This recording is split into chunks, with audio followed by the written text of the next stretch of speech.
Is it spinning? It's done now. Okay. Hi, everybody, and welcome to Eating in a Meeting Live, which is the normal Wednesday thing, but I am coming to you from IMAX again, my third broadcast for the show this week, and I'm so excited to bring you my two guests. Is my finger pointing the right way? I don't know.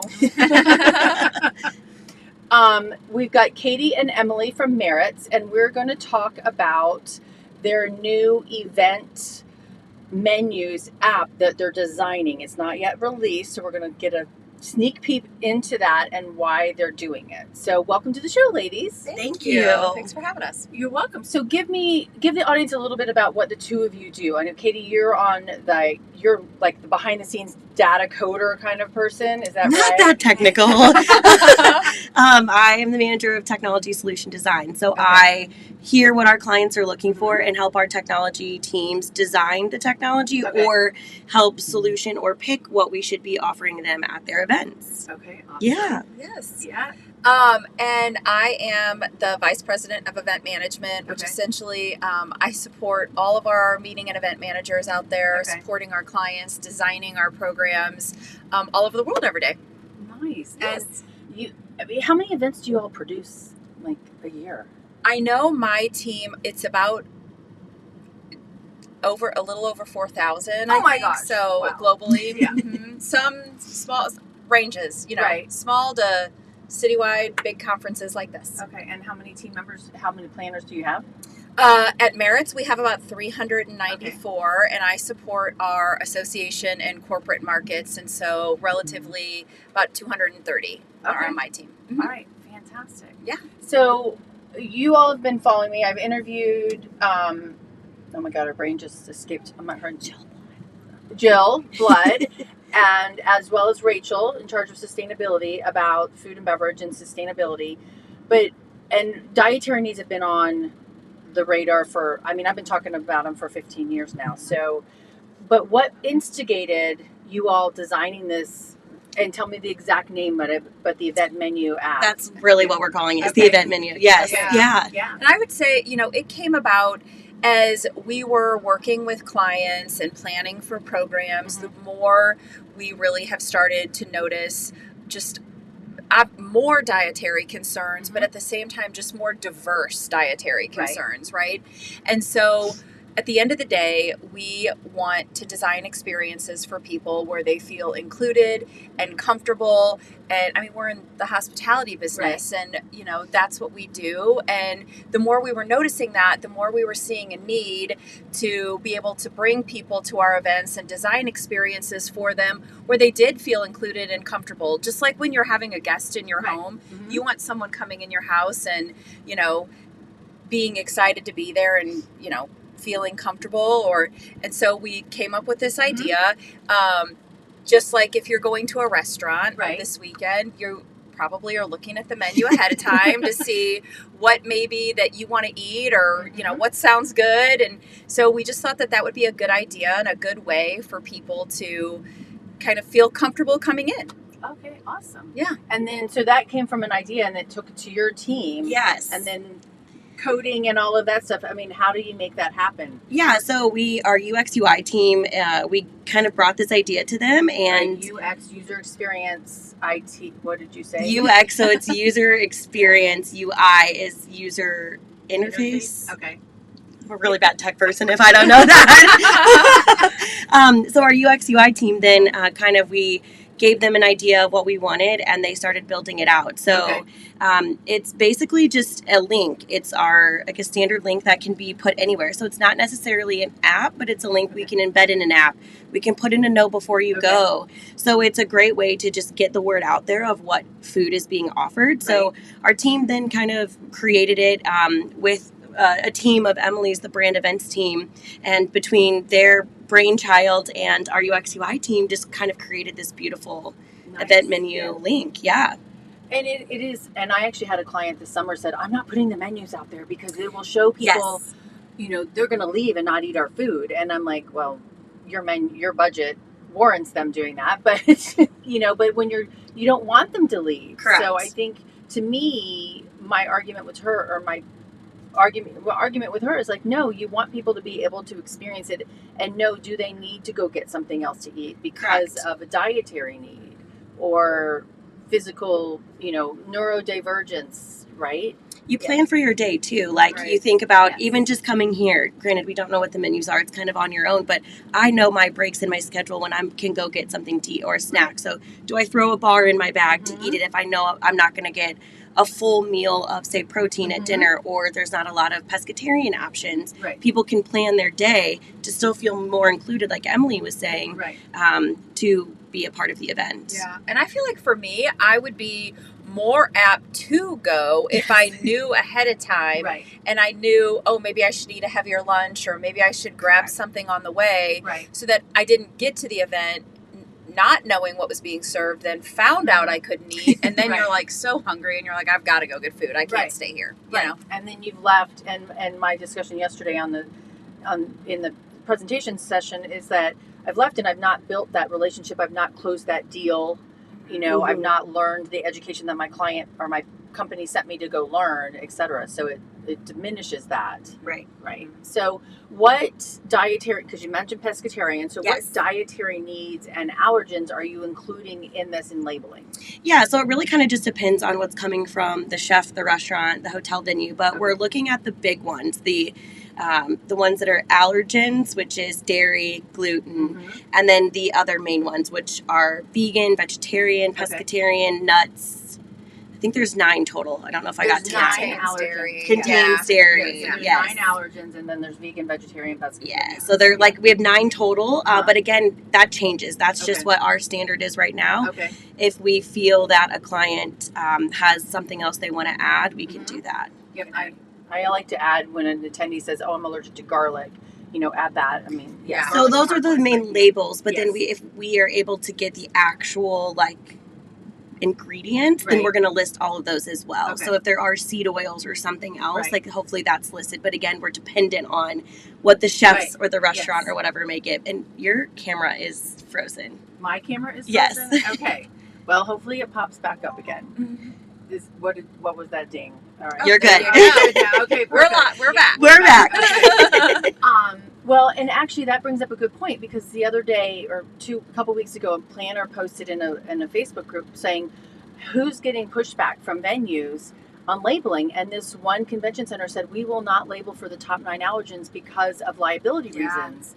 And I'm like, your liability's worse when you're relying on somebody's brain to remember what's in the food, right? Correct. And so do you have a strategy that you all have been working on to partner with those properties to get that information? Yeah, I mean, we have run into that a couple of times, Mhm. but it's been very few and far Okay. between. We work with really great partners that, kind of know our expectations and know the kind of experiences that we like to deliver for our guests. And so I would say for the most part, they're Okay. very willing to work with us. Okay.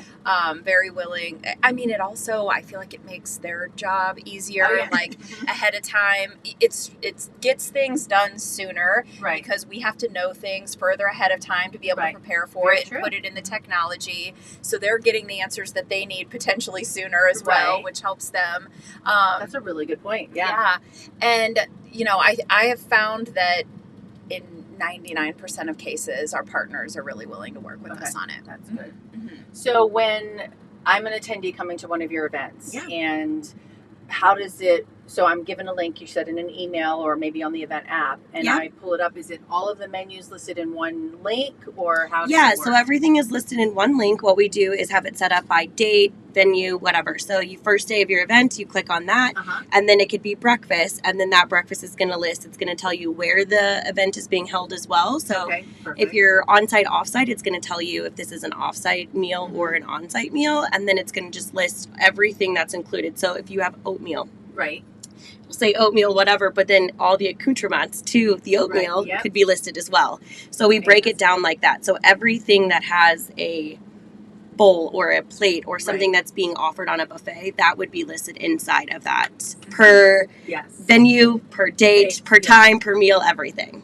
And that's a lot of Yes. information, and it does take, and I mean, this is what I do with my clients when consulting. I'm like, it takes time to figure that out and getting that information and getting it correct. And and there's been change, always challenges, right? Yeah. How have you tested this out with clients and attendees yet? Yeah, so we've actually done it the past 2 years for our brand events, our internal events. We have one that is for our clients and one for our supplier partners, and we've used it there, and we've seen great responses in all of our surveys. From that, I would say people are like, this is great. I know what buffet to beeline to, because if that's where my favorite food is, or if something's not here, it also helps with the flow of attendees instead of people backing up and peeking in what's there. They already have an idea of what's at that buffet. And I feel like we're our own worst critics, right? So like we're our own worst customers. So the fact that our teams, and it's been our operations teams, our sales teams, our clients, that we've gotten really great feedback, it's a good sign. So it's helped us be able to continue to tweak it to where we feel like it needs to be before we put it on the market. Yeah. Okay, that's awesome. Yeah. And because the whole point, I'm like, I will cut the line just to go see what's on. Yes. And because a lot of times there's not a menu at the front of the line, and it's only on the buffet cards. So how do you, speaking of that, how are you coordinating the language from what's on the app to the what's on the buffet cards? So typically you think you have a carving station, right? Maybe you're going to give it a fun little name, or just carving station. And in the event menu, it would say carving station, so you would see. So as you're walking and looking at the venue, you say, okay, well, that's the carving station. I can look at my app and see what's there, or look at the event menu. So it's just, it's a way to get creative with your hotel and your DMC, whatever it may be, to come up with names to identify certain areas of your event. Or, breakfast, that's usually just one long buffet. That's pretty easy. You can just list everything, it's there. So it's a fun way to also get a little creative with your events when you have stations. And the accuracy of the information from both of those things, how is that working out with your event planners? Like, working with those culinary teams? Yeah. I mean, I would say it's pretty accurate. And if there are changes, obviously that's something that we can change in our technology with the information in the app. And so, for the most part, it's been pretty accurate. And, it's building, just like you would when you're kind of trying to figure it out without the technology. So on that note, I like the fact that you said that if you have to change something on the fly, is the event planner then the person who's making that change, or is it going back to your team? So we're not to a real-time on-site change yet, but that is our next big thing, is getting it to where our on-site team, TDs, event planners can make that change. But right now it is going back to our technology team for that. It hasn't loaded out to your 4,000 events yet. Yes. So there's it's these little things. Oh, that would be, they would be on call all day long, making every little tweak possible. Yeah, it is the meeting event manager calling Katie's team and saying, okay, we need to make these changes. Right. Okay. Yeah.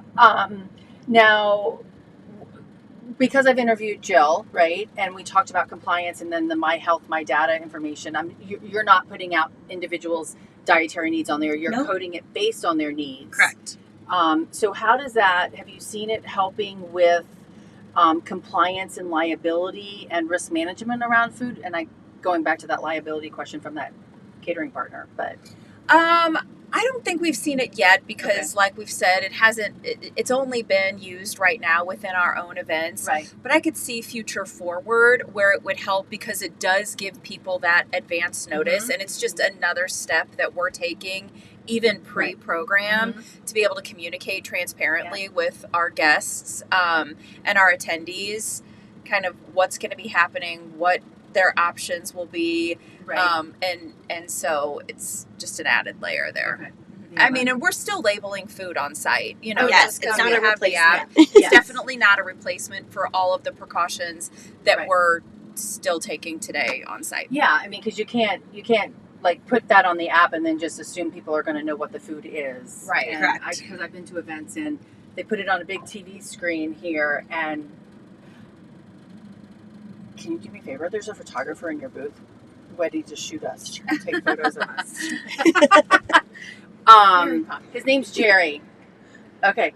And they put it on the TV screen, and then they go, and this was in Europe, and Europe uses numbers like 1 and 2 and 3, and then they expect you to remember the code that's on the TV when you get to the buffet, and with just a number. And I'm like, okay, that's not, we need to give some, or the key is on the TV, and so there's so much to it, and making sure that everything is consistent. So, what are you excited about it coming out? I mean, is there anything that people have been really super wowed about, or another thing that you're going to add? So actually this last event, we added more visual effects. So we added like a label to certain things. So it gives you, it's more than just text. Right. It's, giving you a little bit more color and dimension. So we were really excited about that. Okay. Obviously there's always things in the future you want to add. Yeah. But I was just going to say, I think we're more excited about the potential that it has in the future as the technology continues to advance, and the personalization will be able to hopefully continue to create and make more personal. Well, and that's the thing too, is personalization is huge right now, and people want to be seen and heard, and this is really going to help them do that. Ideally, I mean, I have crazy ideas, using AI recommendations. People are saying, oh, I'm a vegetarian, and they can go to the link and maybe have to sign in, but then it serves me all the vegetarian meals. Like, I get really excited about the really, really future instead of just what we have now to put out into the world. So I think there are a lot of ideas that we could go with it, to see kind of where it grows from feedback from Emily's team and how it is working and creating it to begin with to what we can do in coming years. Because your group size, it's not like it's necessarily a group of 20 where you're going to a restaurant and you can order off of a menu and pick what you want. You're making food in bulk for a variety of people, and it could be like getting that personalized plate is a little bit more challenging than going to a restaurant and ordering what you want. Yeah, for sure. And the more we continue to learn, and the more we continue to know kind of what are the favorites and what aren't for very specific groups, or even very specific dietary considerations, the more we can continue to personalize. I mean, I think about how fun would it be. Okay, we understand the framework of what an event wants to be, or the feeling that the experience is supposed to give. And right now we do try to match the food to what that is. But how in the future can we do that, in a way that's even more personalized, because we can ask a fun question on registration that what feels grand yet comfortable to you, plus match it with the dietary considerations and be able to give people choices for that based on what their favorite things are, what they've eaten in the past, and kind of what the experience is supposed to be. It's also a new way to just curate menus in general, with you and the venues to see what could you do. And it also, because I yesterday was talking about in my session, look at the food people are not eating and don't order it next year. Because they're not, when it's wasting your budget. And then ask the question, hey, what's your favorite breakfast item? And then you can design curating it for 400 people, saying, hey, you can leave that door open, it's warmer or cooler. And we were talking about smart tables. You talk about the personalization and not being able to do the same thing for 20 people that you could do for 400. But what if there was a world that we lived in where we had smart tables and you can personalize based on the event menu kind of what you want brought to the table at any and a reminder of when your plate's here, here's everything that's in your plate on this smart table. There's so many cool things you could do. That would be so ideal, because it's I'm seen, I'm getting what I need, I'm not having to leave a venue to participate. And especially if you're doing an incentive trip, this is one of my things that I've been saying a lot, is I've sold so many widgets for you, and I won this trip to Dallas or Hawaii. They're looking out there at the trade show floor, and I'm not being fed. Am I going to come back and sell as many widgets for you next year? Probably not. So what other technology do you all have in place, and in that you think, what role does technology have in events around food and beverage? I think some of those things we just mentioned, those AI recommendations from Reg, getting more information from that, serving up specific meal options or ideas for them, or it just came to my head on those incentives that have dine-arounds, understanding what their dietary restrictions are. Am I saying this dine around restaurant may be better because of the menu fits you more. That just came to my mind, but that is an idea of where I think it could go. Yeah, we recommend you choose this for, to fit your Then let's go back to Reg 2. Like, how are you asking the question, collecting that information on registrations, and does Maritz have a standard template that all of your planners use in designing that, or does it depend on the venue or the event and the client? I would say a little of both. Sometimes it depends on the technology, but the questions that we ask are pretty typical for dietary concerns on each registration site, unless we're working with a client that has very specific needs. Correct. Yeah. Okay. We have standards, and then we can customize it as needed. Yeah. Okay. Yeah, because it is. I mean, you have to gather that information first, and then people. I'm like, just putting an open-ended box is like the biggest waste of time. It's very scary. Yeah. Because you get the people who are like, "Oh, I only eat chocolate," right? Yeah. And I'm like, "No, this is a serious question." Yeah. And there are preferences. Exactly. And I teach it like separate the food allergens from the preferences, because it makes it much easier for the chefs to understand, even though they should all be treated the same. Correct. Make sure that the safety aspect of it is there. Yeah. And your planners, in their excitement about this, where have they said things that they want additionally from it? From my perspective, yes, your brand events team has been really great at giving us recommendations and changes. A lot of it's around shortening timelines to get it done. So I think we're working on our next step of implementation of how can we get that data from the event planners to the technology team to get it uploaded into the tool. So just based on that experience, we've already started making changes of that. Okay. Yeah. And I just think to what we kind of spoke about earlier, like the personalization that can come with this, and the enhancement of the experience for the guests at the end of the day to feel comfortable in the environment that they're in. And when we talk about inclusion and all of that, like, I think the excitement's just there to know that that's just an extra layer and a next step of something that we get to give the guests. That's awesome. And that's just another level of communication. So have you seen when those events that you've done internally, have you seen it help streamline the communication between the planner and the venue or the caterer? I would just say, for the most part, we're working a little bit further ahead than we would have, which obviously our partners love, right? So to be able to kind of finalize things a little bit earlier than maybe we would have historically, and know that because it's going to be out there in writing ahead of time, it's a little bit harder to change, like we were talking about, which also makes everyone happy. So I would think that's the biggest thing as far as streamlined communication. I don't know that it's made anything necessarily more efficient, other than the amount of change probably diminishes a little bit, and then the timeline. I will say, from the first meeting that we did to the second meeting, it was significant. Like, the changes were reduced. There wasn't as many. So even just in the 2 meetings that we've done, and maybe it was just the venues, but the timelines, we already took that into consideration, and we worked to get it tighter, so there were less changes. Okay. Yeah. Well, and just looking from the perspective from the caterer and the properties, right? Yeah. Because I've gotten questions from CSMs like, hey, I need to know how much you're going to order so that I can.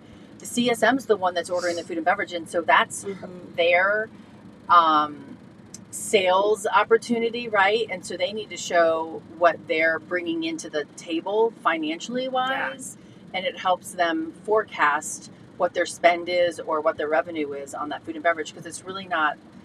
The heads and beds is done on a contract. Yeah, the food and beverage is done on the EO. Yeah. So doing that way in advance really helps. For sure. Yeah. And it makes us all become better partners. So let's skip technology right now, but food and beverage trends for 2020, for the rest of the year and 2026. What do you see happening? Or is there anything you want to go away? Is there anything that you see that's coming? I think we spoke to it a little bit earlier, but I just think the continued personalization, just like when you go to a restaurant, people like choice, and they like the things that are personal to them. Right. So I would just continue to say that the creativity expectation is really high, Right. but balancing that with the personalization and then the amount of choice that we're giving people Right. is also that's what we're balancing. Okay. You know, and then obviously the budgets that go along with that too. Right. Yes. Yeah. Yeah. We were having to get a lot more creative with a little bit less money Yeah. because the prices are higher. Yeah, for sure. Yeah. For sure. And okay, so on that note, how are you helping your planners and your clients understand the cost of food and beverage right now? Yeah. Transparency and conversations. I mean, you know, I think that's the biggest thing. Right. We really we do industry trends information for our clients on a regular basis. We try to educate our teams as much so that when they're out there talking to the client, they have that information and they're prepared to have those consultative conversations. So I think transparency is first and foremost the biggest thing.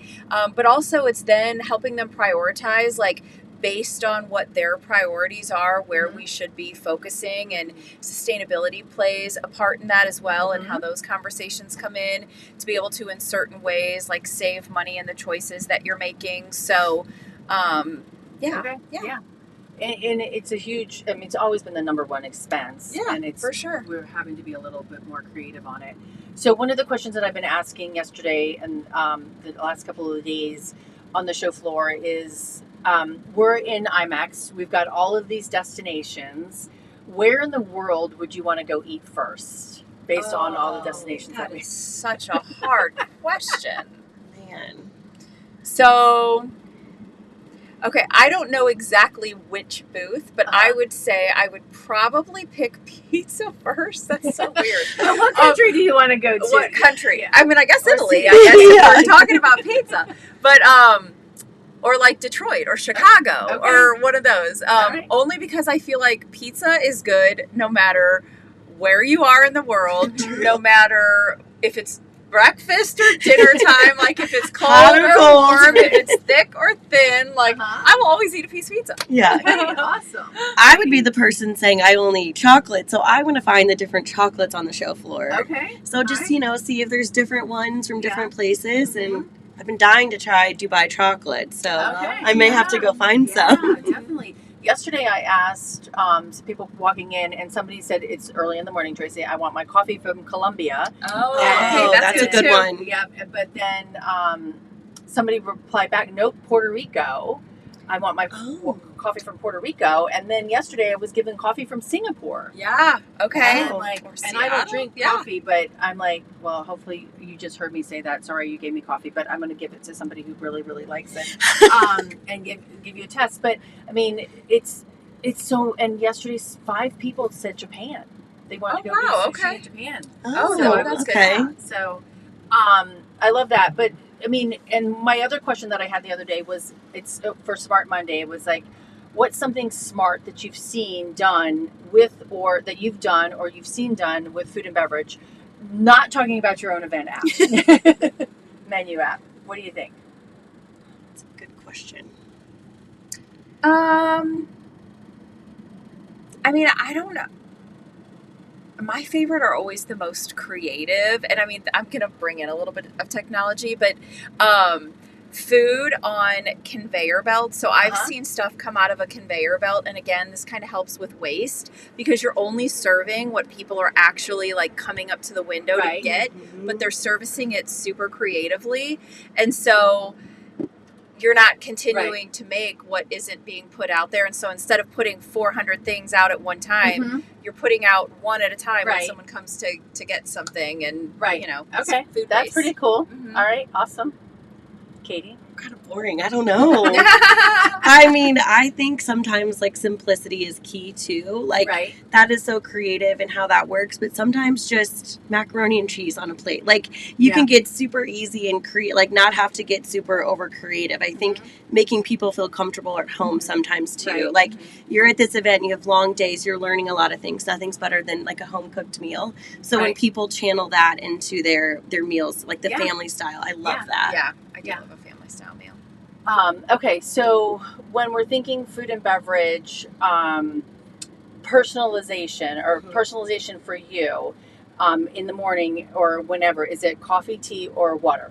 Coffee. Mine is coffee and water. Okay. Yeah. All Yeah. throughout the day, or No, I just do like a cup of coffee in the morning. I don't know why. I think it's more about the routine and more about like the comfort of it than it actually is the taste. So, like, I actually agree with that. Yeah. Like to have, even in the summer, I drink hot coffee too. Yeah. So like just having a cup of coffee, I make it right before I leave in the morning. So like on the drive into the office, it probably doesn't even do anything for you anymore. It's just like routine. You know? Yeah. It's just like comfortable to drink like a hot cup of coffee and listen to a podcast or my morning radio show or whatever on the way to work. Right. Yeah, that's good. All right, awesome. Finish this sentence. Every meal should be an experience. An experience. Be an experience. That's good. Be fun. Oh, I like that. Yeah. I mean, I feel like sometimes it's just like, oh, I got to eat to eat, but everyone should have fun when they're having a meal of sorts. Okay, and then one final question. Safety, sustainability, and inclusion. What does that mean to you when you're thinking about food and beverage at an event, and how does that tie into your new event app, menu app? Go ahead. Sure. So I think it just means feeling like you belong, right? Because I think sometimes there's always a stigma against people who have dietary, especially now when a lot of people are choosing to eat certain ways, and it's not just because they have to for medical reasons. And those people want to feel like that they belong in events, even though they may have different values or views on what food is. So having the event menus is a way to show them that everyone belongs and giving them a place at events. That's what I would consider. Yeah. And I mean, I'm going to kind of bring it back to where I started, because I love to entertain, both personally, obviously, and professionally. And when I invite people into my home, I want them to feel safe. I want them to feel comfortable. I want them to, my home to feel like their home. And part of the way that I do that is the food that I serve, you know? Right. And so I would say the same thing about an event. And so I think that to make someone feel safe and included and comfortable, and to kind of let them be prepared to know what's coming and have them even be comfortable before they walk in, knowing that they're going to get what they need, is really important. That's awesome. Well, how can everybody get in touch with the two of you and find out more about this app? Yeah, so if you want to email me, it's katie.rennegarbe@maritz.com. I would love to have a conversation with you and show you what we've been working on. Okay, awesome. And we also have our website, which is just www.maritz.com. Okay. And same thing, or you can email or reach out via LinkedIn at Emily Thibodeau. Yeah. Okay, fantastic. Well, Awesome. thank you, ladies. Thank you. I'm so excited that we made this happen. Yes. And I know you've got busy days ahead, so thank you so much for spending time with Appreciate me. you having us. Yeah, thanks for having us. Thank you. It was fun. Thank you very much. And everybody stay safe and eat well. Next week we will be live. I'll be back in my office, and I'm going to be interviewing a chef from the Netherlands. So until then, stay safe and eat well. Thanks.